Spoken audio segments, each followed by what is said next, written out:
The big ship came from the stars. It was shiny and smooth like nothing made on Earth.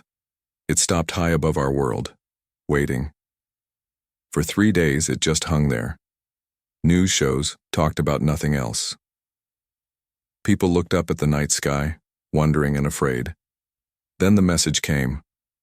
It went to every phone, every computer, every TV on Earth at the same time. Hello, people of Earth, we come as friends. We are the Galactic Council. We want to meet you. Dr. Mina Park was ready for this day. She had spent years looking for signs of life in space. Now that life had found Earth instead. Get the team together, she told her assistant. And call President Han now. Mina worked at the Space Contact Center in South Korea. Her job was to talk to aliens if they ever came. Most people thought it was a waste of time. Not anymore. President Han called a meeting with leaders from all countries. They all agreed Mina should lead the talks with the aliens. Be careful, President Han told her. We don't know what they want. The next day, a small ship came down from the big one. It landed in an empty field outside Seoul. Hundreds of people came to watch. Soldiers stood guard but with orders not to shoot. The ship's door opened. A tall, thin being stepped out. It had silver skin that caught the sunlight. Its eyes were large and dark. 2 more beings followed it. Mina stepped forward. Her heart beat fast, but her voice was steady. Welcome to Earth, she said. The tall being touched a small box on its chest. When it spoke, the box made its words into English. Thank you for your welcome. I am Commander Tyke of the Galactic Council. These are my officers, Jia and Day. Mina introduced herself and the human team. We have many questions, she said. Of course you do, said Tyke. His voice sounded almost kind, like a teacher talking to a child. Your species is young. We have much to teach you. In the days that followed, the aliens shared amazing things. They gave medicine that cured cancer. They showed how to make clean power without pollution. They helped fix the weather problems Earth was having.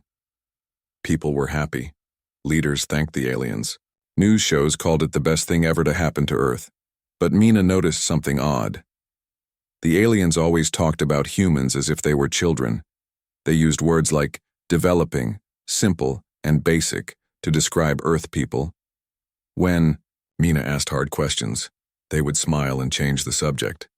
They think we're stupid, she told President Han during a private meeting. They're helping us because they feel sorry for us. Does it matter? Asked President Han. Their help is saving lives. It matters, Mina said firmly. Friends treat each other as equals. They don't think we're their equals. That evening, Commander Tyke asked to meet with Earth's security group, the leaders in charge of protecting the planet. His face was serious as he spoke. I must warn you of a danger. There is another alien group called the Kryvax. They are bad aliens who attack weak planets. We have learned they are coming to Earth. The room got very quiet. When will they get here? Asked President Han. Soon, said Tyke. But do not worry. The Galactic Council will protect you. We only ask for 2 things in return. We need some of your planet's natural materials, and we need to build bases on Earth. The Earth leaders looked at each other. Mina caught President Han's eye and shook her head slightly. Thank you for the warning, said President Han carefully. We need to talk about this with our people before deciding. Tyke's face changed slightly, showing the first hint of annoyance. Of course, but remember the Kryvax are very dangerous. Without our protection, Earth would be in great danger. After he left, Mina stayed with President Han. I don't trust him, she said simply. This threat seems too perfectly timed. What do you mean? Asked President Han. I mean they help us, make us feel like we need them, then suddenly tell us about an enemy only they can protect us from, and their payment is access to our planet and its resources. You think they're lying about the Kryvax? I don't know, said Mina. But I think we should check this information ourselves before we agree to anything. And I think we should be careful about how much we tell them about what we can do. You want to hide things from the aliens who are helping us? Mina's face was serious. In nature, President Han, hunters are most attracted to what looks weak and helpless. President Han thought for a moment. What do you suggest? Let me gather a small team, people I trust. Let us look into the Council and their claims about the Krivax. Let us see what they're really doing with the bases they've already built. And if they are lying, then we need to be ready to show them that Earth is not as helpless as they think, Mina said. That night, Mina couldn't sleep. She stood on her apartment balcony, looking up at the stars. The Galactic Council's main ship was visible as a bright point of light moving across the sky. Her phone rang. It was Kim, one of her team members who worked at the main alien base outside the city. "Dr. Park, I saw something strange today," he said, his voice quiet and nervous. "They're building something big in the back section. It doesn't look like medical equipment or clean energy tech. It looks like mining machines." "Mining machines?" Mina repeated. "Are you sure?" "Yes, big ones, and they're keeping them hidden from most humans at the base. Get pictures if you can," Mina told him. "But be careful. Don't let them catch you." She ended the call and looked back at the stars. The Council ship passed overhead again. "What are you really here for?" she whispered. In his quarters on the ship, Commander Tyke was making his own call. The face of High Commander Wook appeared on his screen. "The humans believe our story about the Krivax," Tyke reported. "They are considering our request for mining rights and base locations." "Good," said Wook. "How soon can we begin full operations?" "Soon. Their leaders are cautious but desperate for our help. They have no idea of our true capabilities or intentions." "And their own capabilities?" Tyke laughed. "Primitive. Their most advanced technology is centuries behind ours. They have no space defenses, limited weapons. They are no threat." "Excellent," said Wook. "The Council has designated Earth as a Class 3 resource world. Once mining begins, we can extract what we need and be gone within a year." "And the humans?" Wook shrugged. "They'll survive. We're not monsters, Tyke. We'll leave them enough to rebuild. They'll never know what hit them." The call ended. Tyke looked out his window at the blue-green planet below. Such a beautiful world, filled with such naive people. It was almost sad how easily they welcomed their future exploiters with open arms. Little did he know that in a secret lab, deep beneath the Korean mountains, Mina was already gathering evidence of the Council's lies. And that Earth had surprises of its own hidden away from prying alien eyes. The real first contact was just beginning. Mina Park gathered a small team of people she trusted.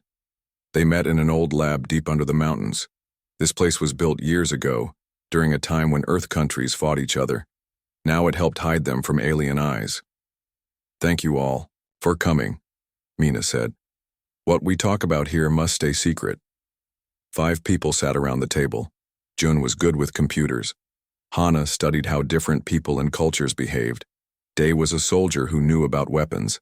Kim worked at the alien base and could see what they did. Sue was a space scientist who knew about stars and ships. "I think the aliens are lying to us," Mina told them. "They say they want to help, but I believe they want something else." "Like what?" asked Hana. "Our planet's materials, rare metals, special rocks, maybe water. Things they need but don't have enough of." Jun raised his hand. "I've been looking at their computer systems. They think they're very safe, but I found a way in. They're not as advanced as they want us to think."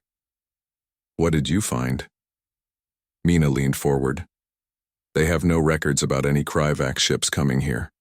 None. I think they made up the danger to scare us." The room went quiet as everyone thought about this. "There's more," June added. "I found how they group different planets. Earth is called a Class 3 resource world in their files. They think we have lots of good materials, but no way to stop them from taking what they want." Hana nodded. "That fits with how they talk to us. They act like we're children who need their help. They don't respect us." "Why help us at all then?" asked Sue. "Why give us medicine and clean energy?" "To keep us happy while they get ready," said Day. "Like giving candy to a child while you take their toys." Kim showed pictures he took at the alien base. "These are machines they're building in secret. They're not for defense. They're for digging deep into the ground to take metals and rocks." Mina looked at the pictures carefully. "How many of these machines do they have?"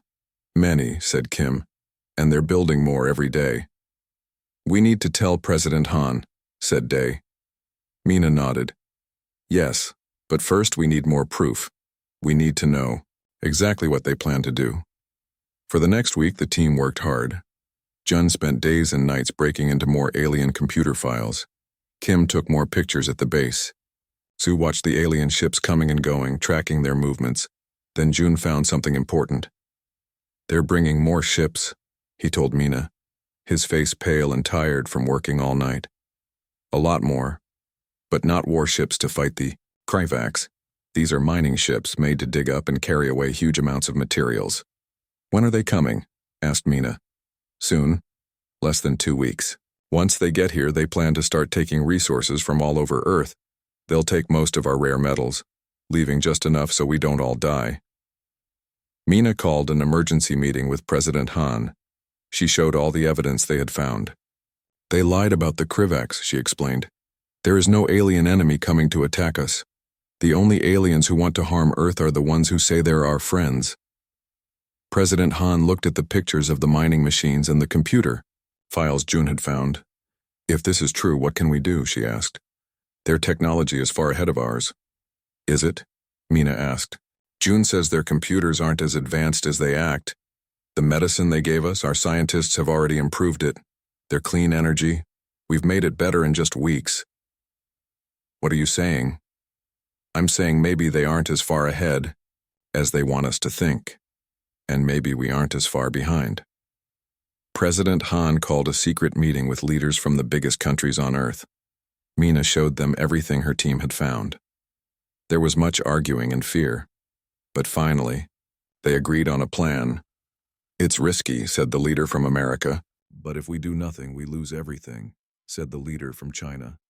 Meanwhile, Commander Tyke was on the main alien ship, talking to his bosses. "The mining fleet will arrive in 10 days, he reported. "The humans still believe our story about the Kryvax. They have agreed to let us build defense bases in all the areas rich with the materials we need." "Excellent," said High Commander Wook. "Begin the final preparations. Remember, we want this to be quick and clean. Take what we need with as little damage to their civilization as possible." "And if they resist?" asked Tyke. Wook laughed. "They can't. Our scans show they have no space weapons that could hurt our ships. Their ground weapons are too simple to damage our mining machines. They are helpless." "They are unusual, though," said Tyke. "They learn quickly. The medical technology we gave them, they've already started improving it." "Interesting, but not important," said Wook. "By the time they could become a problem, we'll be gone with what we came for." Back on Earth, Mina's team was working around the clock. In secret bases all over the world, things that had been hidden for years were being made ready. "How much longer do you need?" Mina asked Jun, who was typing fast on 3 computers at once. 2 more days, he said. "Maybe 3. It's hard to get into all their systems without them noticing." "We may not have 3 days, said Day, looking at new information on his tablet. "The alien mining fleet has speeded up. They'll be here in a week, not 10 days. Mina called President Han with the news. "We need more time," she said. "We don't have it," replied the president. "We'll have to use what we have ready now. It might not be enough. It has to be." That night, as Mina looked at the stars from the mountain base, Hana came to stand beside her. "Are you afraid?" Hana asked. "Yes," said Mina. "We've kept secrets from each other on Earth for so long. Countries hiding their best technology, not trusting each other. Now we need to work together or lose everything. People come together when they face a common enemy," said Hana. "This may be good for Earth in the end." Mina nodded. "If we survive." In his room on the alien ship, Commander Tyke was having doubts. He had spent more time with humans than any other alien. He had watched them learn and grow even in the short time since first contact. He looked at the report about how they had improved the medical technology. Should have taken them years, not weeks. There was something about these humans he didn't understand. Tyke called up the first scans they had done of Earth, years before they made contact. He looked at them again carefully. Everything showed a developing world with limited technology. But what if they had missed something? What if the humans were better at hiding things than the aliens thought? He shook his head. Impossible. The Council had studied thousands of worlds. They knew how. Planets developed. Humans were exactly where they should be, helpless and trusting. In just a few days, the mining fleet would arrive. Earth would lose much of its valuable resources. The Council would move on to the next world. That was how it always worked. But, deep under the mountains of Earth, Mina and her team were getting ready to show the aliens that humans were full of surprises. The alien mining fleet was coming in just 5 days. Mina and her team worked day and night. They had to be ready. All countries are working together now, said President Han in their secret meeting room. For the first time in history, there are no sides. Only Earth against the aliens who want to steal from us. Mina nodded. Are the special weapons ready? Almost, said Day the soldier. We've moved them to all the right places. They are hidden where the aliens can't see them. Jun looked up from his computer. I've gotten into more of their systems. I can now make their machines see things that aren't real. Good, said Mina. That will be important for our plan. The plan was simple but dangerous. They would let the aliens think they were winning, let them land their mining ships, let them start to set up. Then, when all the alien ships were on the ground, Earth would show its true power. Meanwhile, on the main alien ship, Commander Take was getting ready for the mining fleet's arrival. All Earth leaders have agreed to our defense plan, he told High Commander Wook. They think we are setting up bases to protect them from the Kryvax. Excellent, said Wook. The mining ships will land at these bases. Once they are set up, we'll tell the humans the truth. They will be angry, said Tyke. They will be helpless, replied Wook. What can they do against our technology? Nothing. They'll accept what's happening because they have no choice. Tyke wasn't so sure.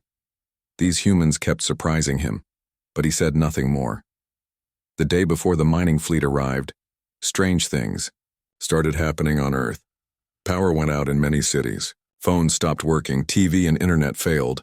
Commander Tyke called President Han right away. What's happening on your planet? He asked. Our scanners show many power failures. President Han looked worried. We don't know. Can you help us? Tyke's face got serious.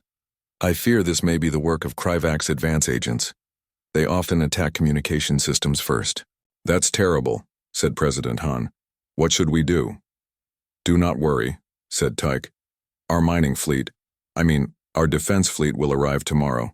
They will protect you. After the call ended, President Han smiled at Mina. He almost said, the truth. Mining fleet, not defense fleet. Good, said Mina. Let them think we believe their lies. Jun, are you causing all these fake problems? Jun nodded, typing fast on his computer. Yes, I'm making it look like systems are failing all over Earth, but they're actually fine. We're just making the aliens see what we want them to see. The next day, the alien mining fleet arrived. 17 huge ships came down through Earth's sky. They landed at special places all over the planet, places where the aliens thought there were lots of valuable metals and minerals. From his ship above Earth, Commander Tyke watched the mining ships land. Everything was going as planned. The humans were too busy with their failing systems to pay much attention to exactly what kind of ships were landing. All ships are on the ground, reported Lieutenant Jia. They're starting to set up mining equipment. Good, said Tyke. Soon we'll have what we came for. In the mountain base, Mina watched the same ships land on her screen. But she saw something different. All alien ships are now on the ground, she said. None left in space. Are we ready? Day nodded. All weapons in position, hidden until now, just as planned. Jun? Asked Mina. Ready, he said. I can shut down their systems when you give the word. Mina looked at President Han. It's your call. Madam President. President Han took a deep breath. Do it. Jun pressed a button on his computer. All around the world, special weapons that had been hidden under fake buildings inside mountains and beneath the ocean suddenly powered up. At each alien landing site, a glowing blue shield of energy appeared, forming a dome over the alien ships. The shields came from weapons Earth had been developing in secret for years. On his ship, Tak watched in shock as alarms went off. What's happening? He demanded. All mining ships are trapped, said Gia, her voice filled with surprise. Some kind of energy field has appeared around each landing site. We can't contact them. Impossible, said Tyke. Humans don't have that technology. His screen lit up with a call from Earth. It was President Han, with Mina beside her. Commander Tech, said President Han, her voice now strong and cold. We need to talk. What is the meaning of this? Tyke demanded. Release our ships at once. We came to protect you from the Kryvax. Mina cut in. Yes, the fake enemy you made up. We know there is no Kryvax fleet coming. We've been reading your secret messages. Tyke's silver face turned pale. You couldn't possibly read our secure communications. Your technology is not as simple as you thought, said Mina. That was your biggest mistake. You saw us being kind and helpful, and you thought we were weak. On screens in the mountain base, Mina could see inside each alien ship trapped under the energy shields. The aliens were running around trying to get their weapons to work. But nothing happened. Your ship's weapons won't fire, June said, joining the call. I've locked them down using your own computer systems. Release our ships immediately, Tyke said, trying to sound confident. Or the Galactic Council will... Will what? Asked President Han. Send more ships? We're ready for them now. To show they were serious, Day pressed a button on his control panel. Outside, a section of the mountain opened up, revealing a massive energy cannon. It fired once, hitting an empty field 5 miles away. The blast turned the dirt to glass and left a hole 100 feet deep. That was just 20% power, said Day. We have these weapons at every site where your ships landed. The next shot won't miss. For the first time, real fear showed on Tyke's face. How? Our scans showed your planet had no advanced weapons. We only let you see what we wanted you to see, explained Mina. Humans learned long ago to hide their best technology, even from each other. When we detected your observation satellites years ago, we made sure to hide our most important secrets. Tyke was silent for a long moment, thinking hard. What do you want? We want honest talking between equals, said President Han, not lies and stealing from those you think are weaker than you. I must speak with the Council High Command, Tyke finally said. Of course, agreed President Han. Your communication systems still work. The energy shields only stop weapons and engines. We'll wait for your answer. When the call ended, Mina turned to her team. Good work, everyone, she said. But this isn't over. They might still try to fight. Let them try, said Day. We've had weapons ready for years, just in case something like this happened. We just never showed them to each other before. That's what saved us, said Hana. Our lack of trust in each other made us keep secrets that the aliens couldn't find. Mina looked at the screens showing the trapped alien ships. Now we have to hope they're smart enough to make peace instead of war. In his room, Commander Tyke prepared to call the High Command. He knew they would be angry. They had never failed like this before. No Class 3 world had ever trapped their ships or threatened them. But as he thought about what had happened, a new feeling came to him. Not anger, but respect. These humans were smarter than the Council had believed. They had hidden their true strength while watching and learning. Perhaps, Tyke thought, it was time for the Galactic Council to make some changes in how they dealt with other worlds, starting with Earth. 3 months had passed since the day Earth trapped the alien mining ships. Much had changed. The energy shields were now gone. The mining ships had left Earth, taking only what had been agreed upon in the new treaty. Mina stood on a hill, watching. Workers build the new Galactic Trading Center. It was a big round building with a glass roof that sparkled in the sunlight. Here, Earth and the Galactic Council would meet as equals to trade goods and ideas. It's coming along well, said President Han, who stood beside her. Yes, agreed Mina. I never thought we'd be here when this all started. After the first meeting with Grand Elder Ju, things had moved quickly. The Council had sent their best diplomats to Earth. Real talks had begun. There were hard moments and arguments, but in the end, a fair deal was made. Earth would give the Council some of the metals and minerals they needed. Not as much as they had planned to take, but enough to help. In return, the Council would share more of their real technology and knowledge. Not just the simple things they had shown before, but things that would truly help Earth grow. The first official trading ships arrive tomorrow, said President Han. Are we ready? As ready as we can be, said Mina. June has checked their computer systems. Day has the defense systems on alert just in case, but I think they'll keep their word this time. The next morning, 3 Council ships came down from the sky. They landed on special pads near the trading center. These were different ships than before, smaller, with no weapons showing. Commander Tyke was the first to step out. Behind him came Grand Elder Ju and several other council members.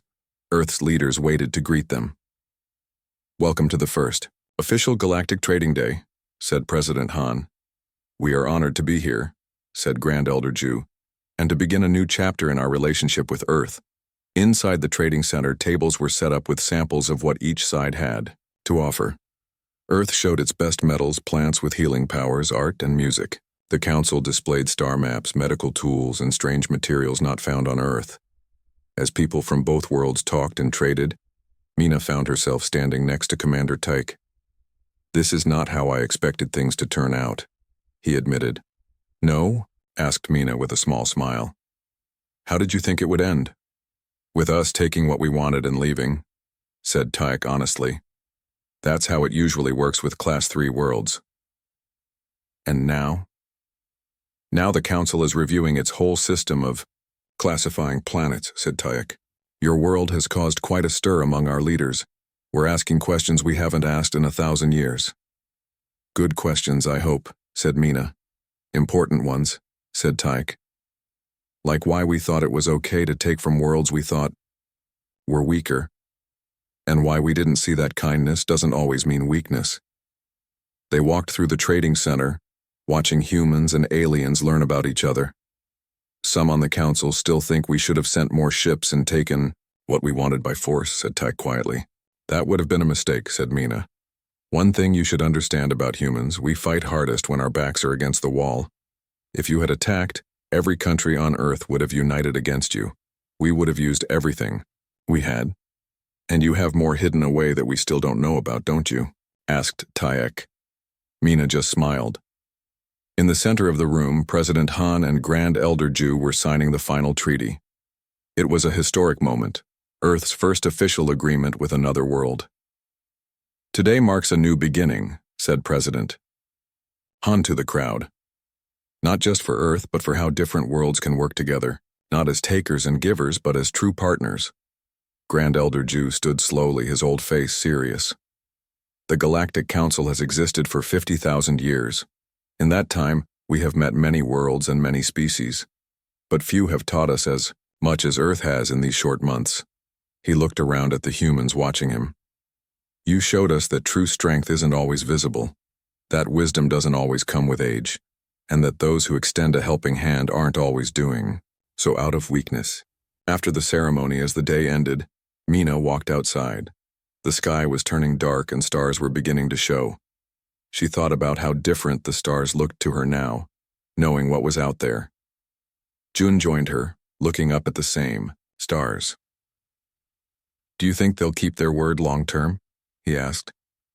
I think so, said Mina. Not just because they're afraid of our weapons, but because they're starting to respect us. That's worth more than fear in the long run. What happens next? Asked Jun. We keep learning from each other, said Mina. We keep some secrets, of course, that's just wise, but we also share what we can. We grow together. Across the field, the alien ships were getting ready to leave. Tomorrow, regular trading would begin. Earth goods would go to the stars. Council technology would come to Earth. Both sides would benefit. Commander Tyke approached Mina one last time before leaving. I've been assigned as the permanent council. Representative to Earth, he said. It seems my superiors think I've learned valuable lessons here. Have you? Asked Mina. Tyke looked thoughtful. Yes. The most important being that appearances can be deceiving. Your people appeared kind and helpful, So we thought you were weak. Our ships appeared powerful and advanced, so you should have been afraid. Yet here we are, both sides surprised by what the other truly is. A good lesson for anyone, agreed Mina. As the alien ships rose into the night sky, Mina thought about everything that had happened. The aliens had come thinking they would find an easy target. They had mistaken Earth's kindness for weakness, its cooperation for need. Instead, they had found a world that knew how to keep secrets. A world that could be both kind and strong. A world that extended a hand in friendship, but kept a fist ready. Just in case, they had mistaken kindness for need, until Earth showed its strength. And in doing so, both sides had learned something valuable. True strength often lies hidden behind kindness, and the wisest path forward is one where both sides walk together as equals under the same stars. 5 years had passed since Earth first met the Galactic Council. The world had changed in ways few could have imagined. Mina Park stood on the observation deck of the space station, Unity. The station hung in space above Earth like a shining star. It was built by humans and aliens working together, a symbol of their new relationship. From here, Mina could see Earth, blue and green and beautiful. She could also see the ships coming and going. Earth ships headed to other worlds and alien ships bringing visitors to Earth. "Still your favorite view?" asked a voice behind her. Mina turned to see Commander Tyke. He was no longer just a council representative. Now he led the council's Earth Relations Department. "Always," said Mina. "I never get tired of seeing Earth from space." "Your world looks peaceful from up here," said Tyke. "Looks can be deceiving," Mina reminded him with a smile. "That was your first lesson about us." They walked together through the station. Humans and aliens worked side by side, speaking each other's languages, sharing ideas. It wasn't always easy, but it was working. "The council meeting starts in an hour," said Tyke. "Are you ready?" Mina nodded. This was a big day. For the first time, Earth would send a permanent representative to the Galactic Council's home world. Mina had been chosen for this honor. "I'm ready," she said, "though I'm still surprised they picked me." "I'm not," said Tyke. "You saw through our plan. You helped show us Earth's true strength. You understand both sides." They stopped at a large window overlooking the docking bay. A sleek ship waited there, the newest Earth vessel, built with both human and alien technology. It would take Mina to the Council's home world. 5 years ago, we came to Earth thinking we would take what we wanted from a weak world, said Tyke quietly. Now Earth ships travel between the stars and humans sit at the council table as equals. It's an amazing change. "We learned from each other," said Mina. "That's the important part." President Han was waiting for them in the main meeting room. She looked older now, but still strong. Other world leaders were there too, along with alien representatives from the council. "Today marks another historic step," said President Han to the gathered crowd. "Earth joins the Galactic Council as a full member. We will have a voice in decisions that affect our galaxy. And we will share that voice with wisdom and care, Grandy." Elder Jew, now very old but still sharp-minded, spoke next. "When we first came to Earth, we thought we were meeting a young species with much to learn. We did not realize how much they would teach us." He looked at Mina. "Dr. Park will represent Earth on the council. She has earned our respect and trust. She knows when to be kind and when to be strong, a balance the council itself is still learning." After the speeches, there was time for food and talk before Mina would leave for her new role. She found June and Hana, who had worked with her from the beginning. "Will you miss Earth?" asked Hana. "Of course," said Mina. "But I'll be back often. And this is too important a chance to pass up." June smiled. Who would have thought that catching them in their own trap would lead to this? "It wasn't just catching them," said Emmy.